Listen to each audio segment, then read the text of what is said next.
Hey, everybody. Welcome back to Investing Unscripted, where we ask and answer the hard questions about investing. I'm Jason Hall. Jeff Santoro here with me. Hey, buddy.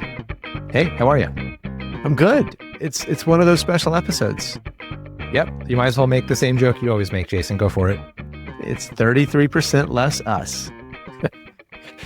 We alluded to our guest today on the last couple episodes that he was fighting a serious illness. And by serious, I mean not life-threatening, but just could not come on and do a podcast. So we finally made it happen. I want to say that the scrambling at the last minute to make our own shows, we came up with some pretty good ideas. So we want to thank you, Brian Stoffel, for giving us the motivation to come up with two good show ideas. I'm happy that there was a silver lining to my non-hantavirus illness. I may have indicated that Brian was fighting hantavirus, but yes, indeed. Either way, you survived it, whatever it was, and that's what I'm matters. Still here. Yes, and we are. And here's the thing. Like, sure, there's you getting sick and that delaying you, coming on for a couple of weeks, but I mean, we're like, honestly, we're 2 years overdue from having had you on the show. You and I have had this conversation, our background together. You were already writing for the Motley Fool when I started writing for the Motley Fool. And you're one of the people that I admired the most when I first started writing, for the quality of your writing, your integrity. And one thing that I remember. What he's not saying is that he said that's where it started. And he hasn't told us where it's ended up. It's still there. But do you remember an incident with a certain personal finance personality inviting you on their radio show? Jason, it is one of those things. So for those who don't know, I was invited on the Dave Ramsey show.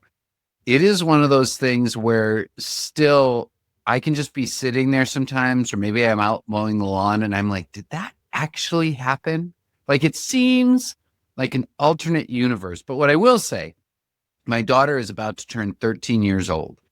And that interview that happened was 4 or 5 days before she was born, which is great because my mind actually was taken off of it immediately. Yeah.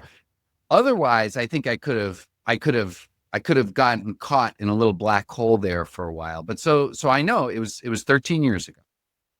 Yeah, and I emailed you after I listened to that recording specifically to say Dave Ramsey was an utter. You took the high road. You're the better person there. And background context there, you wrote an article that called out something that Ramsey's team was practicing that was setting a false expectation for investors. And kudos to you to do that. You were doing it not to slight Ramsey or the great, because you actually complimented. Well, it's how the whole first half of the article was complimentary. Yeah, very much so. Very much so. But saying, oh, by the way, retail investors, let's have some reasonable expectations about the returns the stock market can generate for you. So my entire takeaway from that is not just that Brian Stoffel is a great individual, but Dave Ramsey's a dick. I probably shouldn't say that on a podcast. Now we have to edit that twice. You know what? Sometimes you need to really shake some sense into people. And for the parts that he makes sense on, I actually think it's better for the world that he can be that way. But when it came to the things that I was focused on, it works in the opposite direction. No, that's right. So here's the thing. The things that you've tried to do in your career as a writer, as a educator, to help people become better investors, better with managing their money, figuring out how to pick stocks, all of the things that you do, you've got a background in education. And I would love for you to share with our listeners your background and where you started and what's led you to where you are today. Yeah. So, it's funny because if you interviewed me when I graduated high school and told me I'd be where I am today, I would have just kind of laughed. And the reason being is that I didn't want to do anything that had anything to do with money. I had no desire. I just didn't find, I was not at peace thinking about that.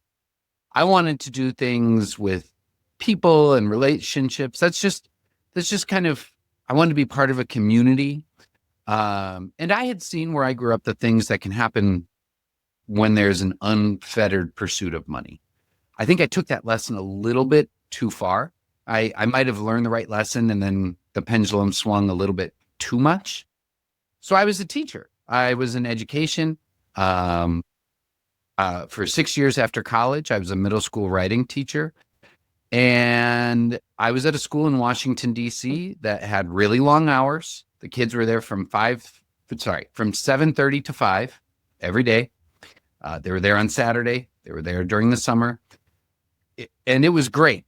Like I didn't go in not knowing that. Like I knew what I was getting into. I was there for 5 years. But my girlfriend at the time, now my wife, we didn't see each other very much. And we were just tired. We were really, really tired all the time. Which, Jeff, I bet you can relate to. Yeah, I get it. And Jeff, you're a music teacher, right? I'm an administrator now, but yeah, I started out teaching music for 12 years. Yep. All right. Well, Jeff, funny story. So the school that I was at, it's called a KIPP school. I'm not sure if you're familiar with KIPP schools, but I've heard of it. Yep. Everyone else who was there did Teach for America. I didn't. I went straight from college to this school. And so they needed a way to vet me to see if I could like survive. So that first year, I was actually the 5th grade music teacher, and I had to teach xylophones. Now they had like a real professional do 6th, 7th, and 8th grade, and she was amazing. But I was just, there's this job that nobody ever wants or survives. Do you want it? And I wanted to be at this school so badly that I was like, yep. So I still remember, like for concerts, I didn't have a budget to have music or anything. So I would just go home and I would listen to songs that I wanted them to play and then try and figure out what notes it was and write it out. And like that was my first year of teaching. And I survived. So after that, I got to go teach writing, which is what I was actually trained to do. So I did that. Anyway, the point is we were tired. My wife and I decided we needed to take a year off. And we had saved our money really well, but we couldn't afford to live in DC and not have a job. And she said, why don't we could live somewhere else? And that stuck with me. And eventually we landed on Costa Rica. And around the same time, I saw the biography of Warren Buffett in the bookstore. And I got it. And you'd think, did you get it? Because, Snowball. Snowball, right. Yeah, Snowball by Alice Schroeder. Guys, I'd love to tell you that there was some high-minded reason that I got it, but the only reason that I got that book, well, there's 2 reasons. One, as late as I was getting home from school, my wife was getting home later. And so I just needed something productive to do, and reading a book sounded productive. And 2, I really wanted to know if it talked about the college that I went to in the book. Like, that's so dumb. It's so juvenile. And of course, I could have sat at a table, pulled it down, and just looked in the back to see if my school was mentioned, but no. Check the index. No. The reason being that I went to a tiny school in Iowa called Grinnell College, and Warren Buffett was on the board of trustees and helped manage or help inform decisions for their endowment.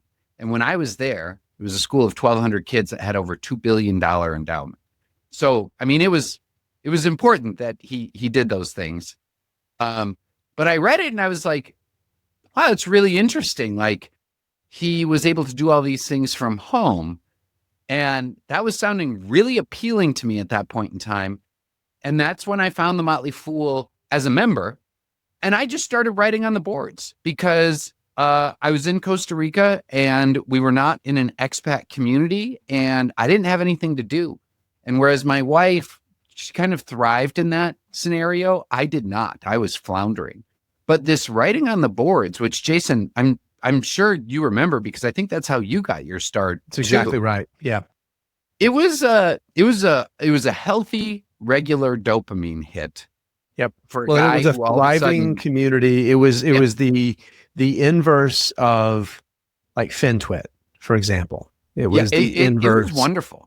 And it was gated because it was on the paid pages. That's all I mean by gated. It wasn't like an absorbently high fee to get in, but you weren't going to get people coming in to bother people if they had to pay $100. And I really enjoyed it. And it used the one skill I did have, which was writing, but I was learning about investing. So we were in Costa Rica and I saw this advertisement for a program called the Writer Development Program. And I read about it and I was like, oh, that's interesting. And I saw that it allowed you to work remotely. And so I told my wife, I was like, I know we've only been here 6 months, but if we go back to DC for 6 months and I get this job, then we can keep doing this for as long as we want to. And she's like, okay, let's do it. So I did. And I started writing for the Motley Fool. I had the writing side. I needed finance side. So I got that there. And the rest is kind of, I guess, history. That's how I got my start. Well, it's funny. I heard you tell a little bit of this story when you were on Chris Hill's podcast recently. Jason and I both had a chance to do it as well in April. And not that like I was trying to find all these parallels between the way you found investing and the way I did, but it was very similar, right? Started in education. The way you started today's story about if you had told me that when I graduated high school that this is where I'd be, my experience was very similar, except it didn't happen for me until I was 40. So I just like exactly the same sequence of events though, like, and so much of it was right place, right time in terms of absolutely when I found the Motley Fool, joined as a member, when they were looking for contractors to come on and do work. I caught the board still exists, but not nearly to the degree they did even 6 years ago when I started. So I totally understand that whole sequence of events. And yeah, it's just funny. Like I kind of got started the same way, just a lot later in life. It's funny how things you don't expect to happen can take you in completely different directions. So let's switch gears a little bit, because one of the things we absolutely wanted to make sure we talked to you about when we asked you to come on was you were at the Berkshire Hathaway meeting this year, I think for the first time. Is it the first time you had a chance to go? And we've gone twice. We killed Charlie Munger. We killed Charlie and we fired Warren. That's what we. You guys have a rough track record. Yeah, we took a year off to give the executive board give Greg a year. Yeah, give Greg a year. We'll go back. But we were curious. First time there. Obviously, you were there for the first time in the post Buffett as CEO era. So curious what your thoughts were. If you have any takeaways from spending time out in Omaha. It was fun. It was fun being out there. We also used it as an excuse to have our own little company meeting with Brian Froley and Brian Withers and I. And we also invited some members of our community who wanted to make the trip to come spend 2 evenings with us. So it was more, it was more like we were piggybacking off of this than anything else. Well, that's the best part of going, honestly. Yeah, absolutely. And so, I didn't really have any expectations for the Berkshire Hathaway conference writ large. I did watch some of both Greg and Warren Buffett's comments. I didn't see them in person, but I did watch them live. I really enjoyed going down to the conference center just because it is astounding how many different companies fall under their umbrella. I made sure that I got some Squishmallows for my kids because they love those. That's their pillows. And yeah, more than anything, I thought it was really fun. But for me, it wasn't necessarily about learning anything new as an investor, just because I had other intentions for being there. I will say one thing that was fun, but also a little bit weird, is when people come up and talk to you who you don't know because they are in this universe. And it was, and I want to put this right, because everyone who did was wonderful, just awesome. There was a father and son from Louisiana. There was a guy who said he listens to my YouTube on his way to and from work in California. There were, and so when people come up and do that, it can be very disorienting. Whereas, in my normal life, my neighbors know who I am because I walk to school with my kids every day, and I coach my daughter's soccer team and my son's little league team, and that's about it. Like I'm known as my kid's dad. And I'm used to that and I'm comfortable with that. So it was a little bit weird to be anything other than that. All right, folks, if you're a regular listener to Investing Unscripted, then you know that we use Fiscal.ai, formerly known as FinChat, daily. Fiscal.ai is our complete stock research terminal. It's where we have our investment dashboards. It's where we create financial charts. It's where we read all the transcripts for the conference calls, sell-side events, shareholder meetings, and it has Morningstar's high-quality research reports on more than 1,700 companies. It really is the complete research platform for stock-focused investors. If you use our link, fiscal.ai/unscripted, you will get an automatic 2 weeks of Fiscal Pro for free. And if you find that it's worth upgrading, you will get 15% off any paid plan with that link. Again, that's fiscal.ai/unscripted. The link will be in the show notes. Hey, listeners. My name is Brett Schaefer, one of the hosts of the Chit Chat Stocks podcast. On our show, we do comprehensive stock research reports, interview analysts, and learn from great investors. And we have coverage on stocks like Airbnb, Nubank, Mercado Libre, and many others. Plus, we cover all the hot financial news on our weekly investing power hours. We have episodes for all types of investors, and think if you listen to this podcast, you will enjoy ours as well. Follow the Chit Chat Stocks podcast on YouTube, Spotify, or Apple Podcasts, and start discovering new investments today. No, we had the same experience. People would come up and say they listened to the podcast, and we were like, "You're the one." That's Yeah, amazing. exactly.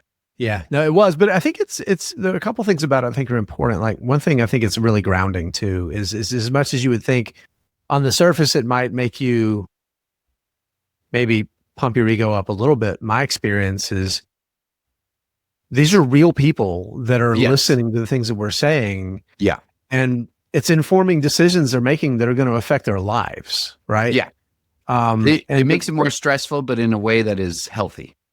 Yeah, exactly. No, I agree completely. And it's fun too. I think something that definitely resonated with me with what you're saying there is that being there and like seeing Warren on stage, and we were the first year that we went, we explicitly went because we had a very good feeling that there weren't going to be many more years that Warren and Charlie were both going to be on the stage. And it turned out that was the last year. Warren, Charlie died that at the end of that year. But what we found at that year was like going to the Gabelli Value Conference, the get-togethers that they have at all the local watering holes.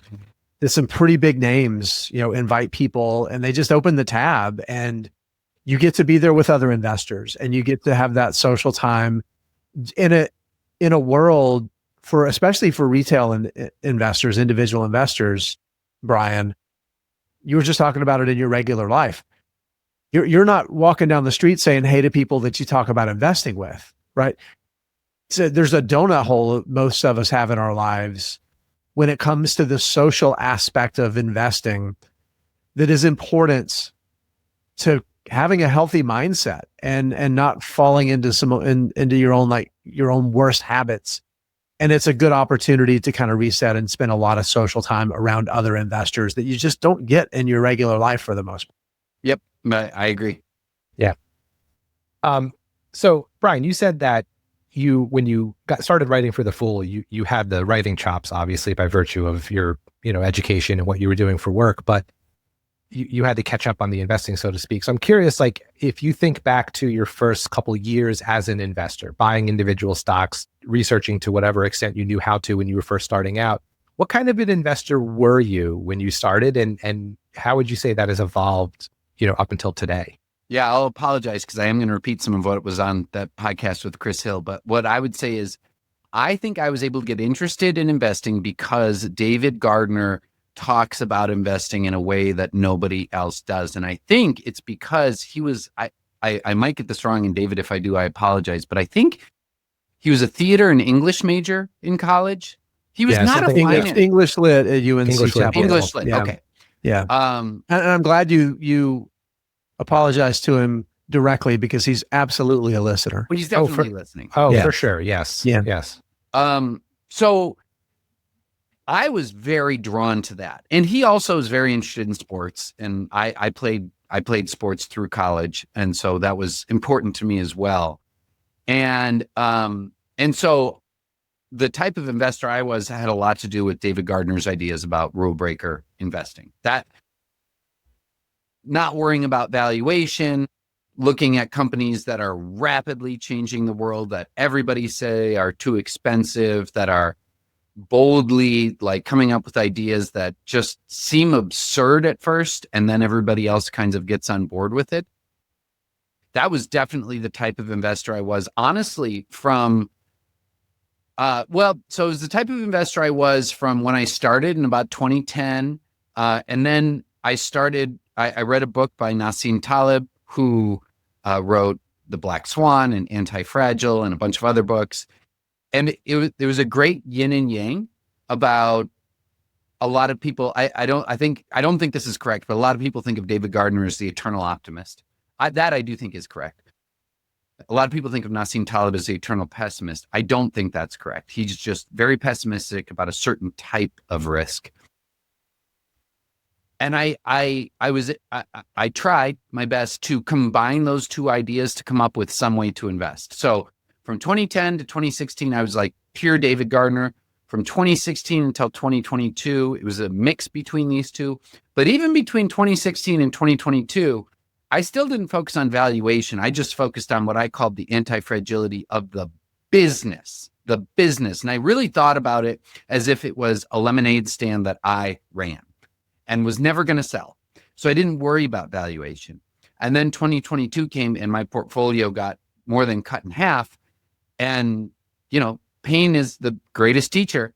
And so then I was like, maybe I need to pay a little bit of attention to this, because that is what got me in the situation that I found myself in by the end of 2022. Well, and the other part of it too, I think is important, is not only had you kind of evolved as an investor, but you're a dozen years older, right? Yes. You're not pre-kids. You've got kids. You're thinking about your kids' future. You're thinking about having an exit strategy for yourself where you have the ability to say no to work when you want to do other things. All of those things are a confluence, right? That evolve us as people and as investors. Yep, absolutely. I also think the reason I like asking this question when we have guests on is because, my stock investing timeline is a lot shorter than you two, right? I bought my first individual stock in February of 2020. So I'm 6 years into it. And I've evolved a lot as an investor over those 6 years, which makes sense. That's not an incredible amount of time to go from zero knowledge to whatever level of knowledge you want to say I have now. And I kind of always thought along the way that at some point I'll figure out the investor I am, and then I'll just be that person forever. And I think I won't. I think I'll constantly be tweaking and changing around the edges, maybe not drastically, even regardless of age. Obviously, getting closer to your financial goals, it forces you into being a different investor in terms of risk. But just the way I think about when to buy, how often, how much, which kinds of stocks, how much I pay or don't pay attention to the macro economy and things like that. So I'm just curious what your thoughts are, Brian, about evolving as an investor, but also kind of not. Like, one of the things I love about Warren Buffett is, for 50, 60 years as an investor, he's kind of been the same person, but also if you really read his writings and read about him, he also evolved a lot too. And I think it's hard to hold those two diametrically opposed thoughts in your head at the same time. But I always, that's how I think of Warren Buffett and Charlie Munger, right? Like, flexible enough to let their thinking change over time, but still inflexible enough to not just ever YOLO, let me try this. There's a quote that Nassim Taleb has that I really like. It's about politics writ large.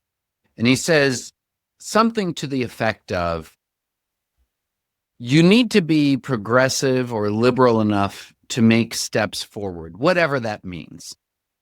But you also need to be conservative enough that you're only trying to do a little bit at a time, and that whatever progress you have accomplished has the time to take root. And I really like the way that he said it better than I just did, but it really sticks. Like, think about it, like for sports. Like, if you all of a sudden want to become a better, golfer, if you go out and you try and fix your putt and your chipping and your driving all in the same day, you're going to end up worse off than you were before. But if you spend enough time on one thing, wait till it's solidified, and then move on to the next thing, that's where you get compounding, really. So when I think about myself, like as an investor, I agree with you. I think the reason, though, that we continue evolving is that we do have skin in the game. Like, the world changes, and it's recently been changing more rapidly. And so you have to evolve. If you don't, you're going to feel that pain.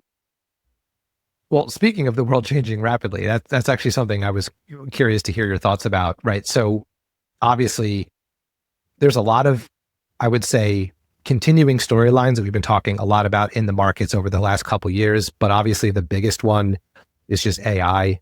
But the piece of it that has impacted my portfolio beyond just the companies I own that are connected to AI, like NVIDIA and things like that, is the whole idea that AI is going to kill software. So I just curious, thoughts on AI generally, thoughts on how the market is handling it, thoughts on the SaaS apocalypse. What's interesting about it is that I think that the range of outcomes that we could have for software are so wide. Like, I think a reasonable mind can say this is going to be a long-term tailwind for software. AI will. And I think a reasonable mind can say this is going to be a long-term headwind.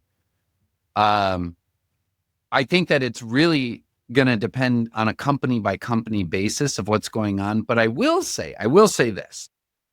One thing that really hit me in like March, as all of these Anthropic's Claude Cowork-esque updates were being dropped on us, and every time one dropped, it was like a bomb went off in the software industry. One thing that really hit me was the main moat that software as a service has is our switching costs. And I believe that will probably continue to be the case. But what I didn't appreciate at first, and I'm still trying to figure out how much I believe in this, is that switching costs are great at keeping your existing customer base, right? So if I've set up everything on Salesforce and I could come up with a solution using some AI native solution, or just use Anthropic as a solution, I'm not going to do that if I run a 10,000 person business, because that sounds like getting all of my teeth pulled at the same time. Like, businesses are very risk averse about this kind, and I don't think people understand, especially when it's mission critical stuff. Saving 30 or 40% of the cost of something doesn't necessarily make the math make sense if you're potentially disrupting your sales force for days to months, making that sort of a transition. Yeah. But when I was thinking about it, I was like, but there's a decent chance that the next decade's biggest companies are being born right now, or maybe 2 decades from now. Right. And when those companies are looking for a solution similar to Salesforce, they're going to have a lot less motivation to use that because they know about those switching costs. Right. So I think it's going to be on a case by case basis, because there's some, especially when your hardware and your software are tied together. You guys know, Jason, I know you know that Axon has been one of my largest holdings forever. And it has fallen along with a lot of other software companies. Now, it was extremely expensive too, but I don't see AI replicating a taser stun gun and a body camera or things in the physical world. So I do think they've definitely got some real lock-in benefits because of that vertical integration. They really, really do. Yep. So I think that some SaaS companies are in a lot of trouble, but I think a whole lot of them have been thrown out in the very same wave as the ones who are going to eventually maybe go to zero. There's a lot of good names that got thrown out there as well. So there's a lot of opportunity. And one of the areas you asked me is there an area of the market that I don't think gets enough attention? I think it's those companies that are uniquely positioned to actually benefit. I'll throw another one out there that I could be very wrong about, but I think for instance, Shopify is a company that they went ahead and they built the language with Google that's going to be used for agentic shopping. And you still need a storefront, and you want to make sure that storefront is readily accessible to all forms of AI. And they got ahead of it. And so I think of that as another example of one where I'm like, I could see how this could be a long-term driver for growth rather than something that takes away from it. Yeah, Toby Luca is unique, that you have, a founder that built something disruptive, literally was involved in the original coding at Shopify, and still writes code to this day.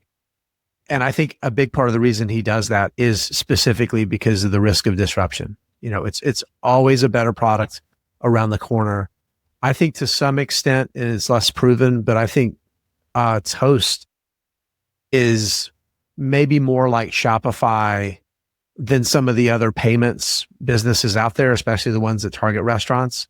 Because again, of all of those, the monetization largely comes from, getting a take rate from the revenue that the merchants are generating, but it's all of the other tools that keep them coming back and make those switching costs so very, very high. I'm curious, as a kind of a follow-up to this, you talked about Shopify. We talked about like that vertical integration with the hardware and the software with Axon. Are there other characteristics? Like one thing that I look at is companies that have proprietary data, I think is beneficial for them to continue to win. If the tailwinds are there, that proprietary data is still valuable. You might not say that the Trade Desk has tons of proprietary data, but it sure as hell hasn't helped them. So what characteristics do you look for? So I think a connection to the physical world is definitely one of them. And so that's also why I'm a fan of Cloudflare. Now, Cloudflare's product itself has no real connection to the physical world, but they own and operate 330 different sites. Proximity. Right. They're spread out throughout the world. There is a physical component there that's important. Now, when it comes to proprietary data, I will say, so Mr. Feroldi and I are actually going to be launching on a week from today a new product called Stock Simplifier. And we built this with the help of someone, his name's Justin Lamb, who is in our community, who just dove headfirst into this. Whenever Anthropic came out with something, he was diving headfirst into it. And seeing what he's been able to create and hearing his opinions on certain things has definitely informed mine. So to your point, Jason, about proprietary data, I'm not 100%, I think that could be right, but I'm not 100% convinced that synthetic data, and by that what I mean is AI trying to create as many scenarios as possible and then using that. I think it's proprietary data tethered with mission critical. So for instance, right. The Trade Desk, if your ad campaign doesn't work out, that sucks.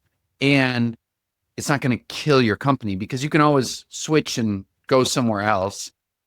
And so I could see people. Well, ad campaign return sucks anyway, right? Even the good ones.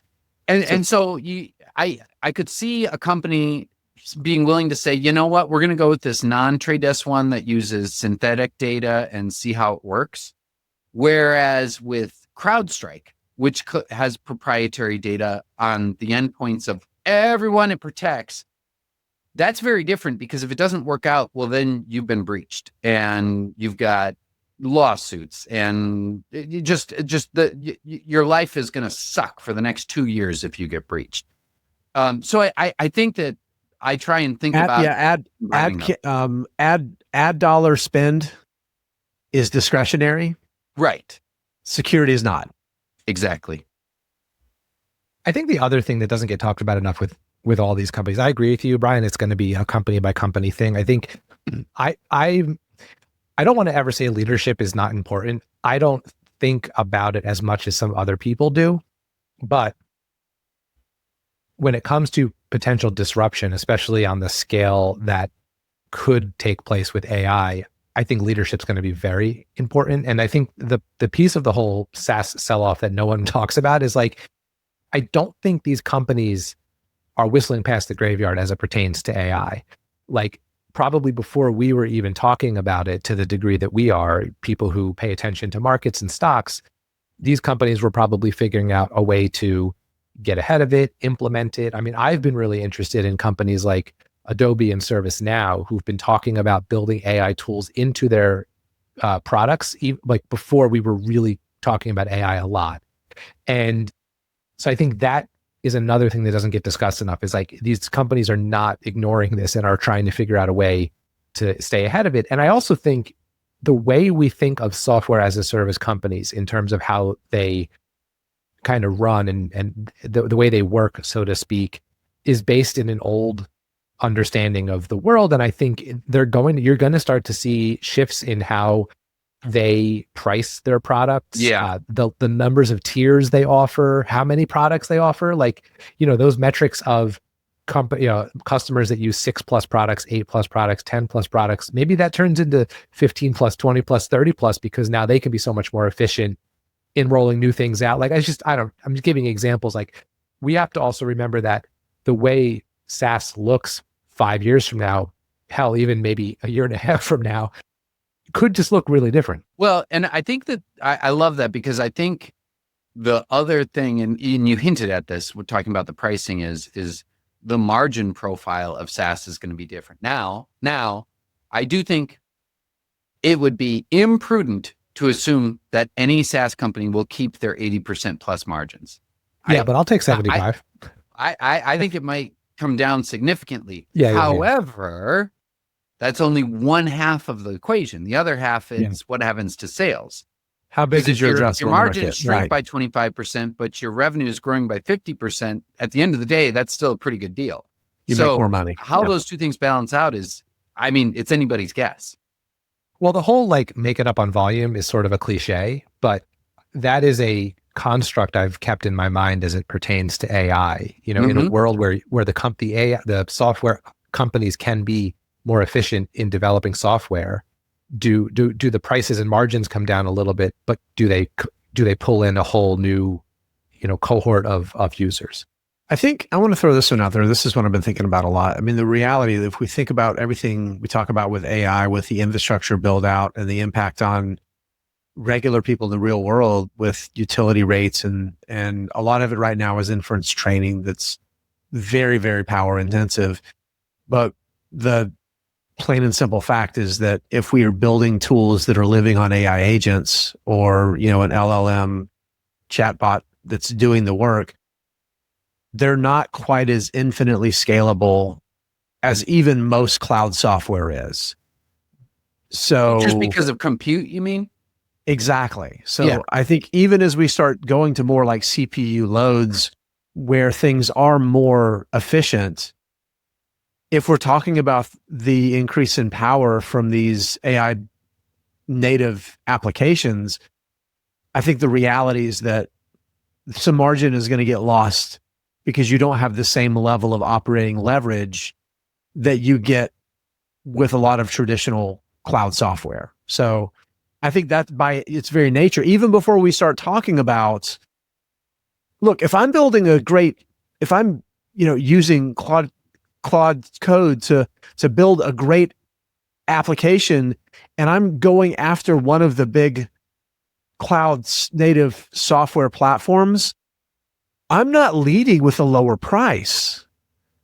I'm leading with a better product, right? I think that's where you want to be, is I have something that's as good and it's more nimble and it's infinitely scalable to your business, and not just a cookie cutter thing that, to Jeff's point, you have to buy this tier that has these other features, right? You don't walk in the door. I mean, how many times have we heard the story about somebody that starts up a hedge fund and their whole business model is based on disrupting the pricing model of 2 and 20, right?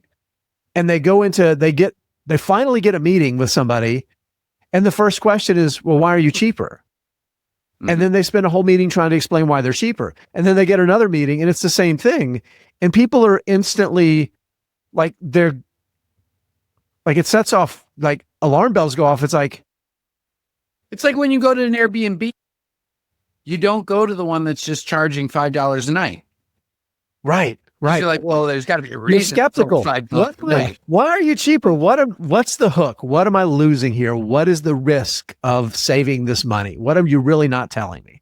So I'm becoming less and less and less concerned that in the near term that we're going to be seeing anybody that's building these AI native tools going after, let's use Salesforce as an example, are going to be winning because they're undercutting on price.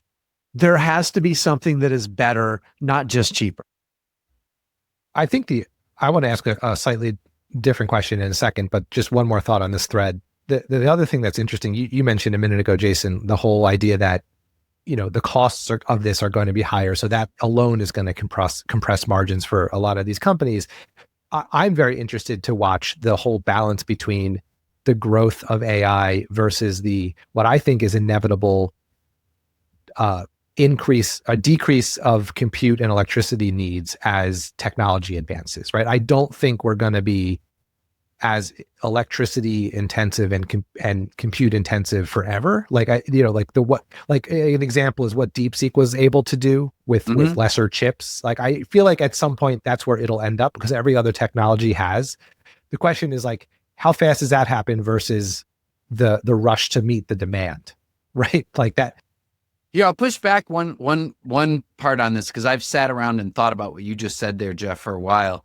Because the one other part to it is when we've had technological advances in the past, there is a limit at which Jevons paradox, which says the cheaper something is, the more you're going to use it, where it stops. So if oil all of a sudden becomes $10 a barrel tomorrow, it's not like I'm going to go out and drive my car around 24 hours a day. Like that's just start pouring oil out into the ground. Right. I'm going to take my baths in oil and everything. Yeah. And we only need so much fertilizer and we only need so much plastic packaging. Yeah. But I wonder when it comes to AI, because it can be running in the background and it doesn't, and I could be wrong about this, but this is just a thought experiment here. Because it can run in the background, I just wonder where the limit to that paradox is.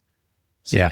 I'm not saying that there won't be a limit. I'm just saying the dynamics look a little bit different.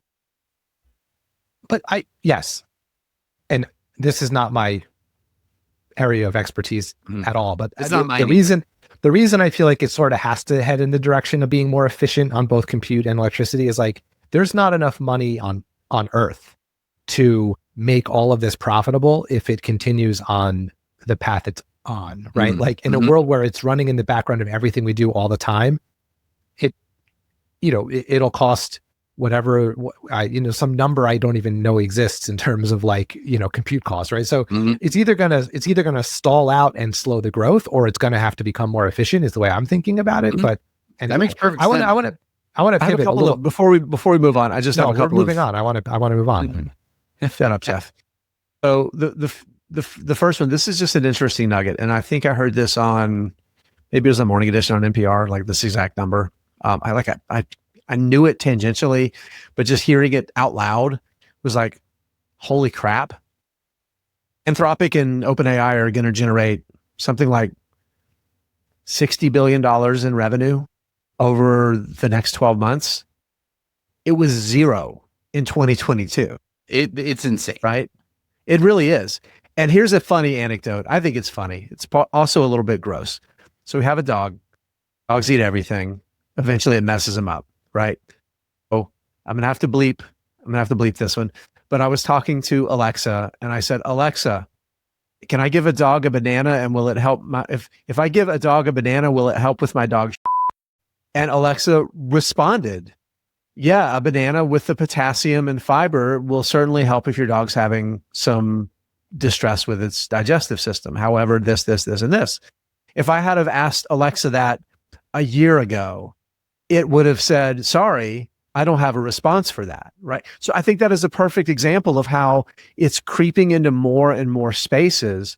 Another example, like it's glitched out. Our local PBS station here is WGBH. So in the morning, I walk into the kitchen, I say, Alexa, play WGBH, and it plays the radio station. I set it this morning and it said, I can't play that because I don't have video capability. It was trying to play WGBH, the PBS TV station. I said, Alexa, this is the wrong one heard me in another room. I said, Alexa, you're responding in the wrong room. And also, I'm asking you to play the radio station. And it apologized for being in the wrong room, moved to the right room, and then said, and I've sent a note into our tech team about responding for the wrong playback feature. These are things I would have had to go into the app, and it would take 5 minutes and I would never do it. Mm-hmm. That, and I probably cost Costa Rica 2 or 3 nice trees at the cost of energy consumption to do that. But here's the best part about that. Here's the best part of that whole story. I'm not going to bleep out Alexa because I think it's going to be fun to trigger everyone's device if they listen to this out loud. Second, I have to turn around and edit on this podcast very quickly, and you are now making my job a lot harder. So please stop swearing. All right, here's the way I wanted to pivot, staying in this general topic. But one of the things that I spend time thinking about, I wouldn't say I struggle with it because I'm largely a don't react to the big macro kind of person, but I know a question Jason and I get a lot in talking to people through communications related to the podcast or just normies in my life who aren't investors but are aware of what AI is doing. There is a huge mindset component to investing generally, right? You have to, Jason, you had a video out on our YouTube channel the other day about why your stomach's more important than your brain when it comes to investing.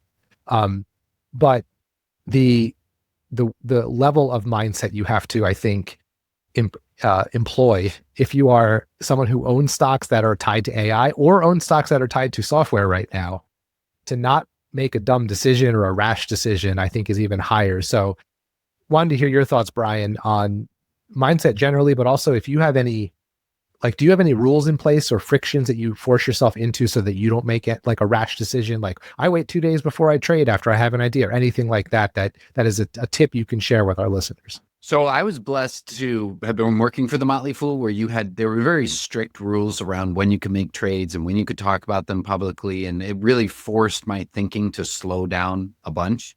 And I think that was really, really beneficial. I had that natural friction built in for the first 15 years that I was investing. But I'll share one mental model with you. And Jason, I'm pretty sure you're in the same boat that in around 2013, 3D printing was going to be how everything was made. There's something like that every year. Right. And I don't know about you, Jason, but I lost a lot of money on 3D Systems and Stratasys and all these other companies. And so what I came to see was that just thinking about this from an alien's point of view, if I could look forward over the next 20 years, there's going to be one fad thing every couple of months, or at least every year. And at the end of those 20 years, let's just say 19 of them, you're going to lose a lot of money on. And that one, you're going to make life-changing amounts of money on. It could be Netflix or Amazon or Axon Enterprise, right? So the way that I think about that is there's 2 ways you can approach that. One way is you just put a little bit into these fad kind of themes that are going on, because if you can lose a ton, you don't want a bunch invested in it. So that's one way of looking at it. Another way of looking at it is I am going to purposely stay out of the fads until the proof starts showing up that this is real and it's not just a story. And that has largely been the approach I have taken. Now, I understood before I mentally did this that I will look like an idiot when it comes to the thing that hits. So guess what? Over the last 7 months, my returns have not been great. Why? Because I needed to see, wrap my hands around what AI could do. And once we started building this tool for our company, Stock Simplifier, I was like, oh, this is real. And by then, NVIDIA had gone from 10 to whatever, and all these other stocks. And so I'm just starting to get in now, and I'm getting in very slowly, right? Because things have run up a lot and I need to educate myself. But I'm convinced now that the runway for this is a lot longer than a lot of people probably think that it is. So people are going to look at it and be like, my portfolio is beating the S&P 500 over the last 15 years by a pretty wide margin. But people will look over the last 6 months and say, look at how much you missed. And they're right. But what they don't see are the past 15 fads that I didn't invest in. So that's my mindset trick, is be glad that you didn't go to zero on the 80% that go to zero, and be okay missing the first couple legs up of the truly transformational stuff, which is very anti rule breaker investing, right? But for me, it's more about position sizing. Like, don't go 10% in 3D printing, because that's like what I did way back then. Know that it's really necessarily anti-rule breaker investing, and I don't know that it's honestly that different from the way that Tom Gardner, for example, invests, or other Peter Lynch, some of the things they've talked about. I mean, I think just like a really easy like shorthand for that is you're a lot better off being a little bit late to an amazing party than being early to a really crappy party where they're giving everybody tainted drugs. Yeah. Well, it's the incentive thing, right? Like the phrase I always throw, the phrase I always throw around is like, nobody wants to get rich slowly. So everyone wants to time the bottom, right? Everyone wants to be able to hop on a podcast or go to a party or talk to a friend and be like, oh, I bought X, whatever the stock is at, at this point at 10, and now it's at 1,000, right? But the reality is, like, the thing I like to do is like pull up Netflix's chart, pull up Amazon, any of these like multi-decade huge winners, and point to the spot that you would have been mad you bought. Yeah. Yeah. They don't exist. There might be spots you would have preferred to buy at. Like, obviously everyone's going to find the bottom and say there, but like find the spot other than the bottom that you would like regret having bought shares. And the answer is like, there really, unless it's in the middle of a drawdown, there really isn't one. So, all right, we want to give you a chance here as we wrap up, Brian, to plug all the stuff you're working on. But I have one more question I want to ask before we do that. I've been thinking a lot recently about luck versus skill in investing, and how in the short and medium, and maybe even sometimes in the long term, it's impossible to separate the two. The example I use for myself is I happened to buy NVIDIA in 2020. I spent literally $10 on it. So it has been an enormous return, but not an enormous life changer. But that was a lucky buy, right? It was a Motley Fool recommendation. And I was like, oh, I remember that when I used to buy graphics cards for my computers in college, I'll buy that stock. Lucky. So what's the stock that you bought originally, and maybe you still hold it, that was just like I didn't put a lot of thought into this, dumb luck, right place, right time, that you now look back on and say it was maybe more luck than skill? Do you have any examples of that? Everything I started out with. First stock, it might not actually be the first stock, but one of the first stocks I ever bought was Google on March 9th, 2009, which was the bottom. My God, that's like the bottom. Yeah. Okay, so you do turn the bottom. Good for you. I sold it 2 months later for a 50% profit. Even more than that, I would say that the luckiest thing was just when I started investing. I was a teacher during the Great Recession, so my job was very stable, and the price of everything around me went down. Financially, it was a bonanza for me. Yeah. And I also just happened to start investing then. Like, that's the luckiest thing that ever happened to me, that by far. Yeah. No, I remember having the same, being aware of the great financial crisis, but because I was in education and a lot of my friends were too, I was like, the deal was all about. Yeah. If I had friends who worked in finance and in banking, it would have been a different ball game. All right. So Brian, pitch to the nice people all the things you're doing. If people have been impressed with the words you've said, where can they find your work and what you guys have going on? So if you want to follow on Twitter, I'm Brian _Stoffel_. But the big thing is I run a community called Stock Investing Mentor, where people, so just to explain it, I think you might appreciate this, Jeff. I show my portfolio and it is not for people to copy, although obviously I cannot stop people from doing that. As a writer, I found that as a writing teacher, my students did the best when I literally took like that plain old overhead and transparency, and we had to write introductions, and I would just think out loud, and then I would write it, and the kids would see what I was writing up there. And my goal was not to have them copy my introduction, because of course that doesn't accomplish anything. My goal was to just have them watch how I thought about something and how it produced something. So that's the way that Stock Investing Mentor is designed. We do live sessions. Once a week, we've got a community, and we do use my portfolio as the jumping off point for how to think about certain things. So that's stockinvestingmentor.com. But the other one that I really want to pitch, because it's an amazing tool, Brian Feroldi and Justin Lamb have been working on this. A week from today, for our waitlist, we're going to launch Stock Simplifier. But it's just to our waitlist. If folks want to be on that waitlist, you can just go to longtermmindset.co. That's longtermmindset.co/waitlist. Brian Feroldi said his goal was to make it a tool that I would use, because I'm very stuck in my ways. Like, he throws tools at me all the time. Like, you're just bothering me. Just stop it. Just stop. This is a tool that I use every day. So he succeeded. And he said, if I can get a tool that you will actually use every day, that's what we're going to try and sell to people. And it took about 6 months, but they've got it.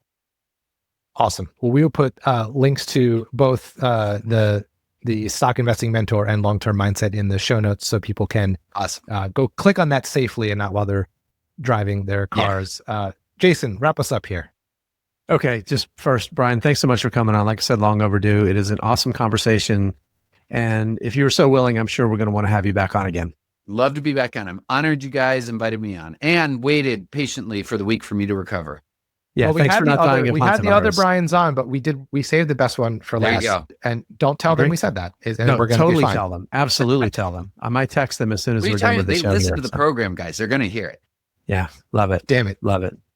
Okay. All right. Yep. I'll take us home, everybody. Just always remember, we love giving our answers to hard questions about investing, whether it's mindset, picking stocks, or leaving teaching to go into helping people become better investors. But as always, they're our answers. They're the answers of our guests like Brian. It is so important that you find your own answers to these hard questions. I believe in you. You can do it. All right, Jeff. We'll see you next time. See you next time.